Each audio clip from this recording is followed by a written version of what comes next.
La campagne de vaccination contre le coronavirus prévue en Afrique du Sud sera lancée avec le vaccin du laboratoire Johnson & Johnson au lieu de celui d'AstraZeneca Oxford, dont l'efficacité est actuellement remise en question, selon mercredi le ministre sud-africain de la Santé, Zweli Mkhize.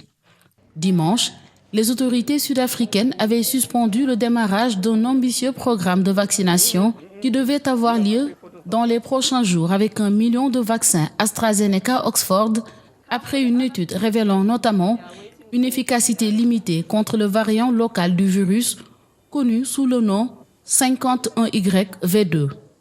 Selon les premiers résultats de cette étude, ce vaccin est efficace à seulement 22% contre les formes modérées du variant sud-africain. Aucun résultat n'est encore disponible sur son efficacité contre les formes graves. Vu les résultats des études d'efficacité, le ministère de la Santé poursuivra la phase 1 de la vaccination prévue, en ciblant les travailleurs de la santé avec le vaccin de Johnson & Johnson au lieu du vaccin d'AstraZeneca. Le vaccin de Johnson & Johnson s'est avéré efficace contre le variant 501YV2 et les procédures d'approbation nécessaires pour son utilisation en Afrique du Sud sont en cours.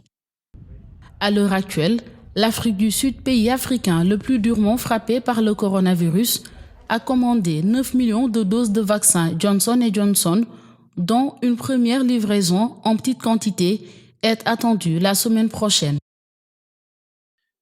En outre, le pays a également obtenu les doses de Pfizer pour la phase 1 du déploiement.